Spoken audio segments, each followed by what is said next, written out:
નમસ્કાર, BBN news ચેનલમાં આપનું સ્વાગત છે. હું છું કવિતા પંચાલ ને હવે જોઈએ આજના સમાચાર.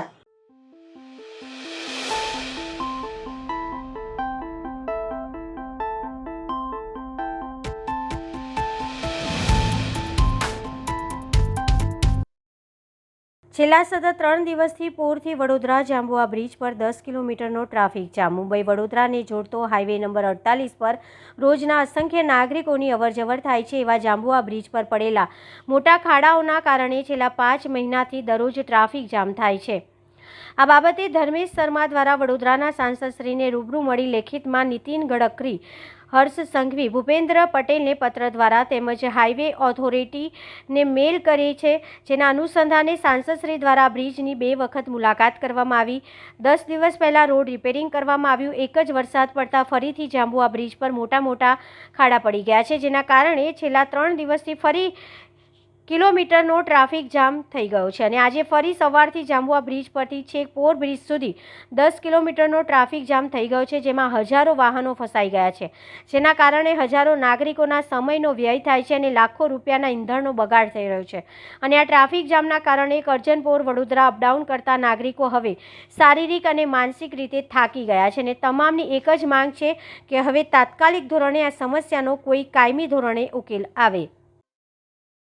બોરસદમાં આજરોજ તારીખ 1/10/2024ના રોજ તમાકુ નિયંત્રણ અધિનિયમ કલમ 4ના ભંગ બદલ બોરસદના તમામ નાના મોટા પાનના લારીઓ, ગલ્લા ઉપર પોલીસ તથા આરોગ્ય વિભાગ દ્વારા ચેકિંગ કરવામાં આવ્યું. કેટલાક પાન ગલ્લા ઉપર 18 વર્ષથી નાની ઉંમરની વ્યક્તિને તમાકુનું વેચાણ એ દંડનીય ગુનો છે એવા બોર્ડ ના હોય તેવા દુકાનદારોને નોટિસ આપવામાં આવી અને અધિનિયમ પ્રમાણે કાયદાનું પાલન કરાવવામાં આવ્યું હતું. સરદાર સરોવર ડેમ ખાતે નર્મદા મૈયાના નીરના વધામણા. આજરોજ ગુજરાત રાજ્યના મુખ્યમંત્રી શ્રી ભૂપેન્દ્ર પટેલ દ્વારા નર્મદા મૈયાના નીરના વધામણા કરવામાં આવ્યા હતા.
ડભોઈમાં નવરાત્રિ મહોત્સવની ઉજવણી માટેની એપીએમસીના ગ્રાઉન્ડ ઉપર તડામાર તૈયારીઓ. ડભોઈમાં નવરાત્રિ મહોત્સવને દર વર્ષની જેમ ચાલુ વર્ષે પણ નવરાત્રિ મહોત્સવ માટે તડામાર તૈયારીઓની આખરી ઓપ અપાઈ રહ્યો છે. ડભોઈ નગર કોટ વિસ્તાર બહાર આવેલા ખેતીવાડી બજાર સમિતિના ગ્રાઉન્ડ પર ભવ્ય ગરબા યોજવામાં આવનાર હોવાનું મુખ્ય આયોજક તરફથી જણાવવામાં આવેલ છે. નવરાત્રિ મહોત્સવ ઉજવવા માટે બજાર સમિતિના મેદાનમાં ગઢ ભવાની દર્ભાવતી કલ્ચરલ ગ્રુપ આયોજિત હોદ્દેદારોની વરણી કરવામાં આવી, જેમાં પ્રમુખ તરીકે ડભોઈના ધારાસભ્ય શૈલેષભાઈ મહેતા સોટા, ભાવેશભાઈ પટેલ નડા, ડભોઈ નગરપાલિકાના પ્રમુખ બીરેન શાહ, વિશાલભાઈ શાહ, સોનલબેન, કિશોરભાઈ સોલંકી તેમજ મુખ્ય આયોજકો અને મુખ્ય સલાહકાર સમિતિ, મહિલા સલાહકાર સમિતિ સહિત વિવિધ સમિતિઓની રચના કરવામાં આવી હતી. માં ગઢ ભવાની દર્ભાવતી કલ્ચરલ ગ્રુપ દ્વારા બજાર સમિતિના મેદાન ખાતે મંડપ, રંગબેરંગી લાઇટિંગ, ડેકોરેશન, બેઠક વ્યવસ્થા સહિત ખેલૈયાઓ માટે સુંદર ગ્રાઉન્ડ તૈયાર કરાયું છે, જ્યારે વાહનો માટે પાર્કિંગ વ્યવસ્થા પણ કરાઈ છે. આમ નવરાત્રિની ઉજવણી માટેની તડામાર તૈયારી કરવામાં આવી છે. જય માતાજી. તારીખ 3થી નવરાત્રિ મહોત્સવનો પ્રારંભ થવા જઈ રહ્યો છે. આપણે સૌ જાણીએ છીએ આદિશક્તિ માતાજીનું આ પર્વ છે. માં ગઢ ભવાની એ દર્ભાવતી નગરીના કુળદેવી છે, ત્યારે માં ગઢ ભવાનીના આશીર્વાદ મેળવવા માટે આપણે સૌ ગરબામાં ભાગ લઈએ, એમની આરાધના કરીએ. સાથે સાથે એપીએમસી ગ્રાઉન્ડ પર જે નવરાત્રિ મહોત્સવ થવાનો છે, તમામ પારંપરિક વેશભૂષામાં આવીએ અને યુવાનો ખાસ કરીને પારંપરિક વેશભૂષાની સાથે સાથે તિલક કરીને આવે. નો તિલક નો એન્ટ્રીની શરૂઆત દર્ભાવતીથી થઈ છે અને સમગ્ર ગુજરાતના ગરબા આયોજકોએ આને આવકારી છે. ત્યારે આપણી ફરજ છે કે આપણે પહેલાં તિલક કરીને આવીએ અને તિલક અને પારંપરિક વેશભૂષા સાથે જ આપણે ગરબા મહોત્સવ ઉજવીએ. અને જે કોઈ પારંપરિક વેશભૂષા કે તિલક કરીને નહીં આવે તો એને ગરબામાં પ્રવેશ મળશે નહીં, એવી સ્પષ્ટ સૂચના આપવામાં આવી છે. એટલે મહેરબાની કરીને ગરબાના નિયમોનો અને માતાજીની સામાન્ય આપણે સૌએ રાખીને આપણી દર્ભાવતી એ સંસ્કારી નગરી છે, સાંસ્કૃતિક નગરી છે, એને વધુ ગૌરવ અપાવવાની ફરજ આપણા સૌની છે. તો એ પ્રમાણે આપણે સૌ આ મહોત્સવમાં ભાગ લઈએ. જય માતાજી. જેલમાં સુવિધા મેળવતા કેદીઓમાં ભરૂચ એસઓજીને રેડથી ફફડાટ. અંકલેશ્વર સબ જેલમાંથી કાચા કામના કેદીઓ પાસેથી 5 મોબાઈલ ફોન મળી આવ્યા. એનડીપીએસના ગુનામાં સંડોવાયેલા અને અપહરણના ગુનામાં સંડોવાયેલા આરોપીઓ પાસેથી મોબાઈલ મળી આવ્યા. જેલરની કેબિનમાં પણ હતા mobile. Bharuch special operation group દ્વારા સરપ્રાઇઝ ચેકિંગમાં ભાંડો ફૂટ્યો. 4 મોબાઈલ આરોપીઓના, જ્યારે એક બિનવારસી હાલતમાં મળી આવ્યો. ભરૂચ એસઓજી પોલીસે મોબાઈલ ફોન જપ્ત કરી અંકલેશ્વર એ ડિવિઝન પોલીસ મથકે ગુનો નોંધાયો છે.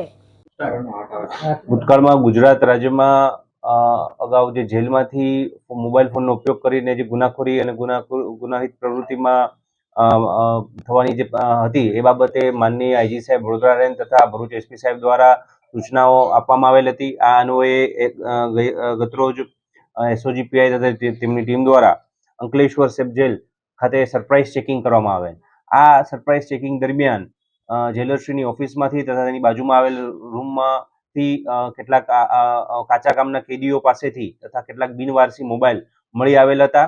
આમાં કુલ 5 જેટલા મોબાઈલો એ મુદ્દામાલ તરીકે પોલીસે જપ્ત કરેલ છે તથા 5 જેટલા આરોપીઓ વિરુદ્ધ પ્રિઝન એક્ટની કલમ 42, 43 તથા 45(12) મુજબનો ગુનો દાખલ કરી તેમના વિરુદ્ધ કાયદેસરની કાર્યવાહી ચાલુ કરવામાં આવેલ છે.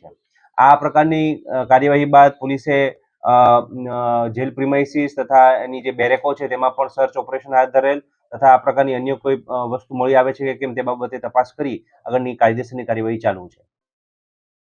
છોટાઉદેપુર પોક્સો કોર્ટ દ્વારા દુષ્કર્મના આરોપીને સજા ફટકારવામાં આવી. પ્રાપ્ત માહિતી અનુસાર વર્ષ 2021ના પોક્સો એક્ટ અંગે આવેલા ચુકાદાના કેસની વિગત એવી છે કે પાવી જેતપુરના રહીશ સંજય સમકા રાઠવાએ એક 8 વર્ષની બાળકી ધૂળેટીના તહેવારમાં તેની બહેનપણીઓ સાથે ધૂળેટીનો આનંદ માણી રહી હતી ત્યારે ત્યાંથી એને અવાવરૂ જગ્યાએ લઈ ગયો અને ત્યાં બાળકી સાથે દુષ્કર્મ આચર્યું હતું, જેની જાણ બાળકીની માતાને થતાં પાવી જેતપુર પોલીસ મથકે ગુનો નોંધ્યો હતો. જે કેસ પોક્સો કોર્ટ છોટાઉદેપુરમાં ચાલતો હતો. કોર્ટમાં ચાર્જશીટ મૂક્યા બાદ આ દુષ્કર્મની ઘટના 16 જેટલા દસ્તાવેજી પુરાવા અને 13 જેટલા સાક્ષીને તપાસવામાં આવ્યા હતા. સરકારી વકીલ સોનલબેન શાહ દ્વારા ધારદાર દલીલો કરવામાં આવી હતી. સુનાવણીના અંતે નામદાર જજ મુનશી દ્વારા આરોપીને સજા ફટકારવામાં આવી હતી, જેના પગલે આરોપી અને તેના પરિવારજનોમાં ગમગીની જોવા મળી હતી. જાકીર અંધી, છોટાઉદેપુર. આજરોજ છોટાઉદેપુર પોક્સો કોર્ટના મુનશી સાહેબ નાઓએ આરોપી સંજયભાઈ સમકાભાઈ રાઠવા જે રહે જેતપુર પાવીનાઓને સજાનો હુકમ કર્યો છે. આ કામમાં ફરિયાદની હકીકત જોવા જઈએ તો આ કામના જે ભોગ બનનાર છે તેઓની ઉંમર 8 વર્ષની હોય છે અને તેઓની માતા ફરિયાદી બને છે. આ કામના કહેવાતી હકીકત એવી છે કે આ કામના ભોગ બનનાર ધૂળેટીનો તહેવાર હોય અને તે તેના મિત્રો બહેનપણીઓ સાથે ધૂળેટી રમતી હોય છે. તે વખતે આ કામના આરોપી આ જે ભોગ બનનાર છે તેઓની માતા પાન પડીકીની ગલ્લો કરતા હોય ત્યાં આવે છે અને ભોગ બનનારને ખેતરમાં લઈ જાય છે અને ત્યાં ભોગ બનનાર મોટર ચાલુ કરવાનું હોય છે જેથી એ ત્યાં જાય છે અને આ કામના આરોપી તેઓને અવાવરૂ જગ્યા ઉપર લઈ જઈ ખેતરમાં લઈ જઈ તેની સાથે દુષ્કર્મ કરે છે, જેથી જેતપુર પાવી ગુના રજિસ્ટર નંબર 146/2021થી ગુનો રજિસ્ટર થાય છે અને ત્યારબાદ પોસ્કો કોર્ટની અંદર ચાર્જશીટ દાખલ થતાં કુલે 16 જેવા દસ્તાવેજી પુરાવા નામદાર કોર્ટમાં રજૂ કરેલા અને 13 જેવા સાક્ષી તપાસવામાં આવેલા, જેથી આજરોજ નામદાર કોર્ટે આરોપીને 20 વર્ષની સખત કેદની સજા અને વળતર રૂપે ભોગ બનનારને 4 લાખ રૂપિયાનો હુકમ કર્યો છે. છોટાઉદેપુર જિલ્લા સરકારી વકીલ સોનલબેન દેસાઈ. ઉપલેટા સ્ટેટ બેંક શાખા રાજમાર્ગ પર ફરજ બજાવતા સિક્યુરિટી કર્મચારી રિટાયર્ડ થતા ભવ્ય વિદાય સમારંભ યોજાયો. રાજકોટ જિલ્લાના ઉપલેટા એસબીઆઈ રાજમાર્ગ પર શાખા પર વર્ષોથી ફરજ બજાવતા retired army main Bhupatbhai Karanbhai બાબરિયાની આજે વયમર્યાદા પ્રમાણે રિટાયર્ડ થતા એસબીઆઈ બેંક કર્મચારી સહિતના આગેવાનો દ્વારા તેમનું ભવ્ય વિદાય સમારંભ યોજવામાં આવ્યો હતો. ભૂપતભાઈએ એમની કામગીરીને સન્માનપત્ર અને સરકારી કર્મચારીઓ આપેલા હતા. વર્ષો સુધી ઇન્ડિયન આર્મીમાં પૂરી નિષ્ઠા તેમજ ફરજ નિભાવી નિવૃત્ત થયા બાદ તેમને ઉપલેટા રાજમાર્ગ શાખાની એસબીઆઈ બેંકમાં સિક્યુરિટીની જોબ સંભાળી હતી, જેમાં આજરોજ વયમર્યાદાથી તેઓ નિવૃત્ત થતાં તેમનો ભવ્ય વિદાય સમારંભ યોજવામાં આવ્યો હતો. આ વિદાય કાર્યક્રમમાં બેંકના કર્મચારી સહિત વિવિધ આગેવાનો ભૂપતભાઈ બાબરિયાએ આભાર વ્યક્ત કરી સન્માનિત કર્યા હતા. રિપોર્ટર ઇમરાન સરવદી સાથે કેમેરામેન ભાવેશ ગોહિલ, ઉપલેટા. મારું નામ અનિલભાઈ પ્રજાપતિ, ઉપલેટા રાજમાર્ગ શાખા તથા ઉપસ્થિત છે મારી સાથે રાજેશભાઈ ચૌધરી જે ઉપલેટા રાજમાર્ગ શાખાના બ્રાન્ચ મેનેજર સાહેબ તથા આપણે કાછડિયા સાહેબ ધર્મેશભાઈ કાછડિયા જે ટાવર રોડ બ્રાન્ચની અંદરમાં બ્રાન્ચ મેનેજર તરીકે ભૂમિકા આપે છે. આજરોજ તારીખ 30/9/2024ના રોજ રાજમાર્ગ શાખાની અંદરમાં સેવા બજાવતા અમારા શ્રી ભૂપતભાઈ બાબરિયાનો આજના રોજ વિદાય સમારોહ યોજવામાં આવેલ હતો, જેમની અંદરમાં એમને તારીખ 4/8/2000ના રોજ પોતાની સેવા ટાવર રોડ ઉપલેટા શાખામાંથી સ્ટાર્ટ કરી અને આજ રોજ તારીખ 30/9/2024ના રોજ પોતાનો જે સેવા કાર્ય છે એ પૂર્ણ કરેલ છે. આ સાથે અમે આજે રાજમાર્ગ શાખાની અંદરમાં એમનો વિદાય સમારોહ યોજવામાં આવ્યો હતો. આ વિદાય સમારોહની અંદરમાં આર્મી ગાર્ડના જે સ્ટાફ છે એ મેમ્બર ઉપસ્થિત રહ્યા હતા. તદુપરાંત એસબીઆઈ રાજમાર્ગ શાખાનો સ્ટાફ, નિવૃત્ત કર્મચારી એસબીઆઈનો સ્ટાફ અને ટાવર રોડ શાખાનો સ્ટાફ સાથે મળી અમને આજ દિન સુધી જે ભૂપતભાઈએ પોતાનું સેવા કાર્ય પોતાનું નિભાવ્યું છે બ્રાન્ચની અંદરમાં તેમજ એમની પહેલા પણ આર્મીની અંદરમાં પણ એમના ખૂબ સારી સેવા કાર્ય કરી અને બ્રાન્ચ શાખામાં જોડાયેલ છે. એ બદલ બ્રાન્ચ તરફથી ખૂબ ખૂબ શુભેચ્છાઓ પાઠવીએ છીએ. સાથે સાથે આવનારું વર્ષ એમને દીર્ઘાયુ અને તંદુરસ્તી પ્રદાન કરે એવી રાજમાર્ગ શાખા અને ડાવર શાખા તરફથી એમનું સ્વાગત કરીએ છીએ. ફોજમાં નોકરી કરી અને બેંકમાં નોકરી કરી, હજી જીવ ત્યાં સુધી આપણે સેવા જ કરવાની છે. નિવૃત્ત થવાનું થતું નથી. જય માતાજી, જય. હવે લઈએ એક નાનકડો વિરામ.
વિરામ બાદ ફરી એકવાર BBN ન્યૂઝ ચેનલમાં આપનું સ્વાગત છે. શ્રી સૌભાગ્ય લક્ષ્મી વૃદ્ધિ જૈન સંઘમાં વલ્લભસુરી મહારાજની 70મી પુણ્યતિથિ નિમિત્તે યોજાયેલા ત્રિદિવસીય મહોત્સવમાં આજે વાઘોડિયા રોડથી નવકાર રથયાત્રા નીકળી.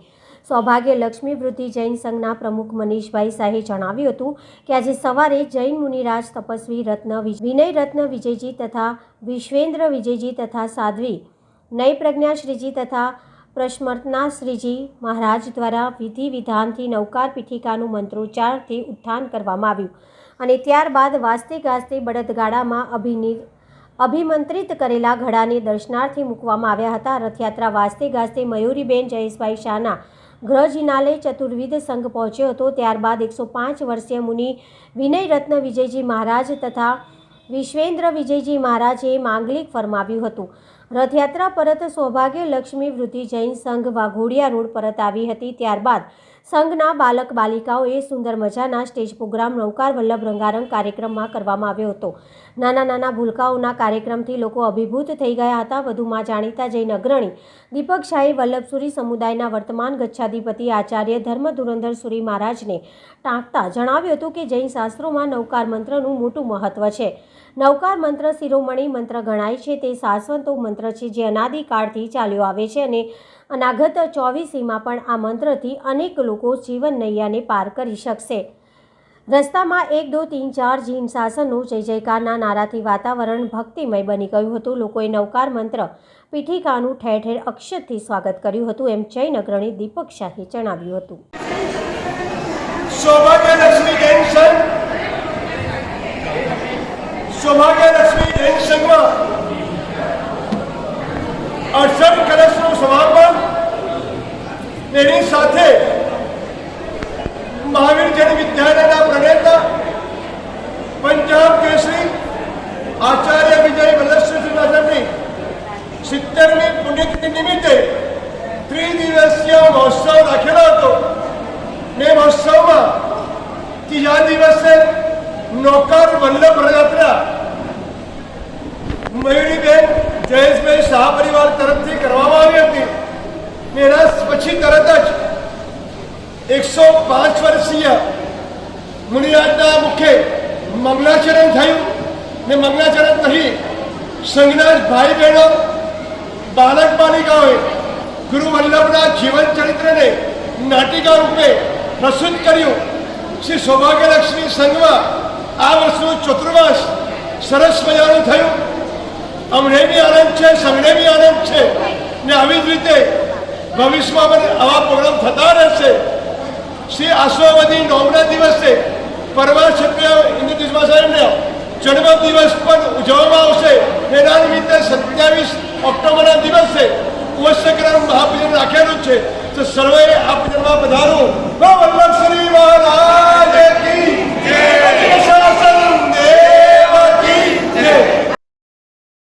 જે રીતે વડોદરામાં 1 મહિના પહેલાં જ વરસાદી માહોલ સર્જાયો હતો ત્યારે પૂરની પરિસ્થિતિ સર્જાઈ હતી. ત્યારબાદ તંત્રની કામગીરી ઉપર સવાલો ઉઠ્યા હતા. ત્યારબાદ આજે ફરી એકવાર કરચિયા ગામમાં આવેલી પ્રાથમિક શાળા GACL એજ્યુકેશન સોસાયટીમાં આજરોજ થોડા જ વરસાદના કારણે પાણીની ટાંકી અને તળાવના પાણીના લીધે પ્રાથમિક શાળાની વર્ષો જૂની જે સ્કૂલની દિવાલ હતી તે ધરાશય થઈ ગઈ છે. હાલ કોઈપણ પ્રકારની જાનહાનિ તો નથી થઈ, પરંતુ ત્યાં ગામના તંત્ર દ્વારા એક સવાલ ઉઠ્યો છે કે 1 મહિના પહેલાં જ્યારે આખા વડોદરામાં પૂરની પરિસ્થિતિ સર્જાઈ હતી ત્યારબાદ પણ હજી સુધી કોઈ પણ પ્રકારે કામગીરી કરવામાં આવી નથી. તો શું તંત્ર હજી સુધી કોઈની રાહ જોઈ રહ્યું છે? કોઈ વધારે નુકસાન થાય ત્યાર પછી જ કામગીરી ચાલુ કરવાનું નક્કી કર્યું છે?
વોર્ડ નંબર 1માં જ્યાં વાતો થાય છે કે પાણી ભરાતા જ નથી, ત્યાં જ સત્ય હકીકત છે કે છેલ્લા ઘણા વર્ષોથી અહીંયા પાણી ભરાવાની તકલીફ રહેલી છે. જે આ વર્ષમાં પણ 4 વાર અહીંના રહેવાસીઓના ઘરોમાં પાણી ભરાવાની સમસ્યા જોવા મળી હતી.